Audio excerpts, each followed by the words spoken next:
Not out of pride. Not out of games. You simply got tired of being the only one moving towards someone. And in that stillness something shifted. Most people call it giving up. But what if it's actually the beginning of something your brain has been trying to protect all along? You know what chasing feels like. Sending the message and watching the minutes turn into hours. Replying instantly, then waiting days. Showing up fully for someone who shows up halfway. It doesn't just hurt in the moment. It rewires how you see yourself. Every unanswered effort quietly asks the same question. Am I not worth the same energy I give? And slowly, your self-worth starts to organize itself around other people's responses. You begin editing yourself. Making yourself smaller, louder, softer, more available. Whatever you think will finally make them stay. Psychologists call this external locus of control. When your internal sense of value depends on signals from outside you. And the more you chase, the further that anchor drifts away from yourself. But something happens when you stop. Not chasing isn't coldness. It isn't emotional unavailability. It isn't a wall. It's what happens when a person finally decides that their attention has weight. That their presence means something. Psychologically, this is called self-referential processing, the shift from measuring your worth through others to building an internal reference point. It's not indifference. It's clarity. And the brain, when it stops running, starts to do something remarkable. Here's what's actually happening inside you when you stop chasing.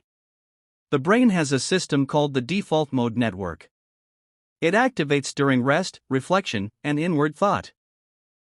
When you're constantly pursuing texting, checking, waiting, this system gets suppressed. You're in reaction mode, not reflection mode. But the moment you stop, the default mode network re-engages. You start processing who you are, what you value, what actually matters to you. Think of it like a river. When you keep throwing stones into it, the surface stays broken and scattered. The moment you stop, the water stills. And suddenly, you can see the bottom. That stillness isn't emptiness. It's information. So how do you live from this place intentionally? Step 1. Audit your attention like a budget. Every time you extend yourself towards someone who isn't extending back, you spend psychological energy. Neuroscience shows that unreciprocated social effort activates the same brain regions as physical pain. This week, notice where your attention is going and whether it's returning to you.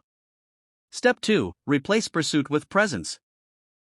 Instead of reaching outward, do one thing that roots you inward. A walk without your phone. A meal eaten slowly. A conversation you fully inhabit. This activates the parasympathetic nervous system, your brain's rest and meaning-making state. It teaches your nervous system, I am enough of a destination. Step 3. Let people show you who they are at their natural pace. This is grounded in behavioral psychology revealed preference. What people consistently do is the truth. What they say is the intention. When you stop chasing, you stop filling the gap between the two. You let reality speak. Step 4. Build something that belongs only to you. A project. A practice. A small daily ritual. When the brain has a self-generated source of meaning, it becomes less dependent on external validation. This is called intrinsic motivation, and it's one of the strongest predictors of psychological stability. Here is the one model to hold. Chasing moves the anchor outside of you. Stillness brings it home. Every time you stop running towards someone who isn't moving toward you, you're not losing them. You're returning to yourself. You don't need to be everywhere for everyone. You don't need to earn your place in someone's life through effort alone. The people who don't chase aren't cold. They simply learn, sometimes quietly, sometimes painfully, that their presence is not something to be begged for. And the remarkable thing? When you stop chasing, the right things tend to find their way to you. Not because of magic. Because you finally stopped moving long enough to be found.